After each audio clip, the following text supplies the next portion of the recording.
Rodolfo Castro, or Rudy as everybody knows him in the clubhouse, can't fail. At least that's how it looks when you glance at his numbers, even a casual glance. Good morning to you.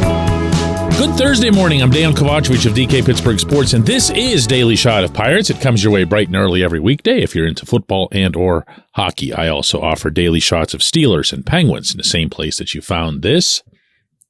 Rangers 3, Pirates 2. Texas takes 2 of 3 in the series. And that's been the way a lot of these have been going. Everything just feels like it's just another chip away into that great start that the team had. I'm flying tonight to Seattle to cover the 3-game set with the Mariners up in the Pacific Northwest over the weekend. Really looking forward to that. I haven't been up there for baseball since, I'm going to date myself here, but since Masumi Kuwata struck out Ichiro Suzuki. For real. Amazing scene. I might have to tell you that story once I get up there. Really, really good stuff. Who is this team's long-term second baseman of the future? Now, I can ask you that, and your reflex is going to be nobody here. Your second reflex might be someone like Nick Gonzalez, since he was a first-round pick, and since occasionally Gonzalez will show you some of that bat that had everyone excited about him when he was drafted.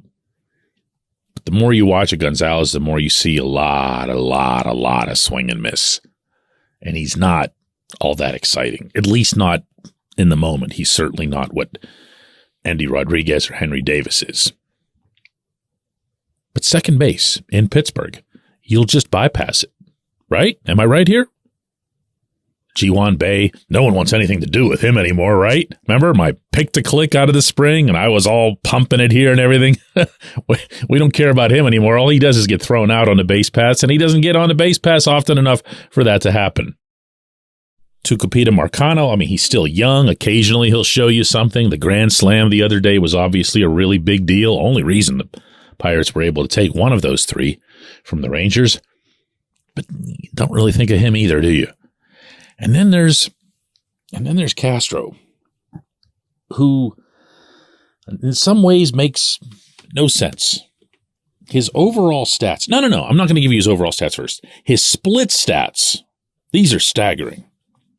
When he's facing a left-handed pitcher, because he's a switch hitter, at least for now, his slash numbers are 340, 424, 700, including all 5 of his home runs.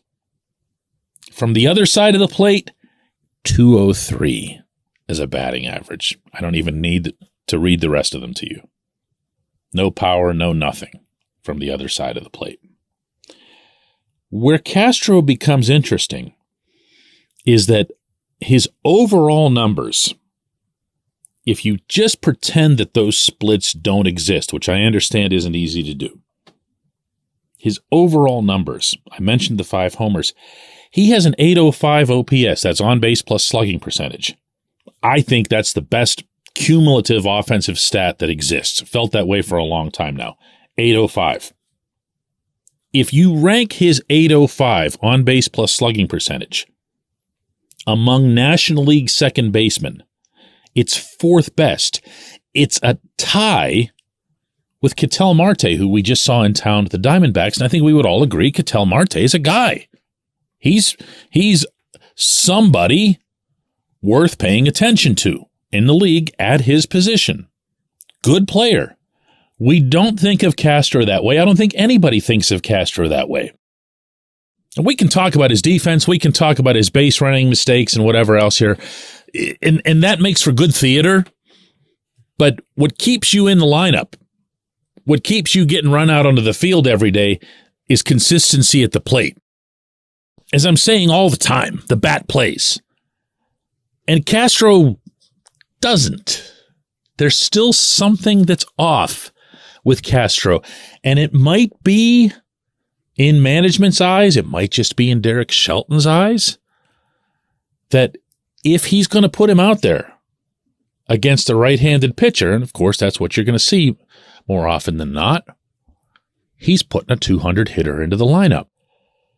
At least against the starter, he is. The longer the game goes, the longer your chance of facing a reliever from the other side, but I digress. There seems to be some kind of disconnect between Castro's production and his utilization. There just is. There just is. He's not out there at a rate befitting someone with an 805 OPS. And for whatever the complaints are, and believe me, they can be legit, related to his defense and or base running, you'll also see him do things defensively that are out of this world. And I've talked about some of those on this show. He has some outstanding ability. He also has good speed, which is the number one thing that you would want on the base paths. So the weaponry is there. Everything's in place. There's even been internal discussion about having Castro bat only from the right side. Okay, maybe that's the way to go eventually. You're not going to do that in midseason. But as I see it, he's the guy that you kind of need to go with now. Why? Well, aside from everything that I just said, you don't have O'Neal Cruz. You don't want Castro at short. I think we can agree on that much. Defensively, he'll hurt you over there. And you're starting to see Marcano get a little bit comfortable in his role over there. Not that he's exactly killing it. I don't mean to make him out to be more than he is either. But you've got someone who looks like he's ready to hold down that position, at least mentally, until Cruz gets back. Now is a really, really good time to give Castro the opportunity to pick things up with his best friend out. They are best friends, and Castro is very much aware of the need for him as well as his teammates to produce in Cruz's absence. He'll talk about it openly. And I'm also not going to lie to you here. I try to be honest with you whenever I'm getting a little bit connected to somebody on the team. And I like this kid. I like his makeup. I like his passion. I like the understanding that he shows for situations that are both good and bad, both for himself and for the team. I like his honesty. I like the way he interacts with his teammates. I also really, really like his confidence and the fact that he hasn't allowed others to beat that confidence out of him, including this recent stretch where for no particularly compelling reason, he just didn't play much for like a week straight. As long as this season isn't a priority for management, and don't get me started on that subject again, but it clearly isn't, take a look at this kid. Take a look at this kid. You might have something, and you definitely don't want to find that out after he leaves. When we come back, J1Q. This portion of Daily Shot of Pirates is brought to you by our friends at North Shore Tavern. That's directly across Federal Street from PNC Park. It's home of Steak on a Stone, an eating experience, underscoring the word experience. The steak is brought to you partially cooked on an 800-degree stone, and you do the rest. It's a ton of fun, it's a great meal, and it's a baseball atmosphere like no other in Pittsburgh. North Shore Tavern, right across Federal Street from PNC Park. Your front door, your car, your bike, your computer, your gun. Safety is a habit. Every day you lock and secure your home and everything you want to keep safe. Gun safety and responsible storage are no different and the best way to help prevent accidents, misuse, and theft. If you have a firearm, own it, respect it, and secure it. Visit ProjectChildSafe.org. Brought to you by the National Shooting Sports Foundation and the Bureau of Justice Assistance.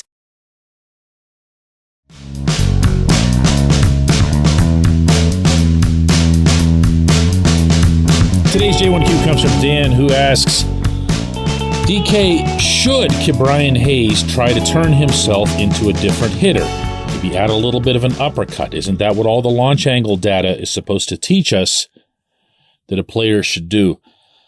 Ooh, this one is over my pay grade. So what I'm going to try to do, instead of answering it with an opinion of mine, which would be worthless, is to pass along some stuff that I've learned from talking to people. This is not specifically about Key. I've never had a launch angle conversation either with Key or with anyone instructing him. Okay, so this is very general, and I'm trying to give you the most honest possible context here. Teaching someone launch angle sounds so much easier than it actually is, because what you're doing is you're trying to make sure that the hitter maintains what is natural about their swing, what is natural about their pitch selection and their hitting zone. It's not, maybe because I'm going to guess that you, Dan, have played some recreational baseball, whatever, at some point in your life, only because all of us have. I played a ton of it when I was a kid, played a ton of ball. And I used to feel like I could hit anything. I could move my feet. I could do this. Again, I'm talking about total recreational softball, right? I played baseball too in Pony League, but I'm talking about after that. I still felt like, man, I can hit anything. It's just a matter of hand-eye coordination. Well, in the majors, it isn't. In the majors, it's everything. And if you're seeing a pitch to which you have reacted a certain way and with a certain swing path all your life, and now you see that same pitch, but you've also got to have inside your head, yeah, but I'm going to try to hit this one differently. You're begging to crash that car on the side of the road. You just are. It is not going to happen. And you know what? Once you go into that ditch on the side of the road, you're not getting out of there. And that is a big, big, big risk to take, especially in season, which is part of why the Key situation is so maddening. Because if you've heard me talk about him this week, he is doing everything that you want a hitter to do. For the most part, he hasn't been great at it. He hasn't been great at anything at the plate. But he's had an unbelievably high percentage of hard contact relative to the production that he's got, because he's screaming balls at outfielders, or he's screaming grounders at infielders. And unlike, let's say, for example, Jason DeLay, who can never do any wrong. Jason DeLay can't hit the ball through a wet paper towel. Almost never produces any contact other than that home run at Fenway. Just never hits the ball hard. It just finds grass somehow. It's like it takes off his bat with a little drone guiding it to where there isn't a human or a glove. And Key has nothing like that going on for him. Nothing. So he's either going to hit it off a fence, as you saw the other night against Texas. He's going to hit it over a fence, which you've only seen once all year. Or he's going to hit it at somebody. And I don't know that there's some cure for that, whether it's long-term or short-term.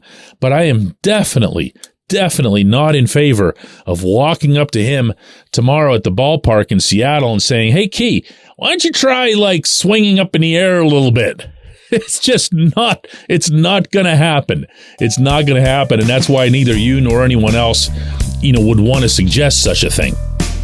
But no, I don't have the answer. I know that he doesn't, and boy, I'd bet everything in my possessions that Andy Haynes doesn't. I appreciate the question. I appreciate everyone listening to Daily Shot of Pirates. We'll do another one tomorrow from Seattle.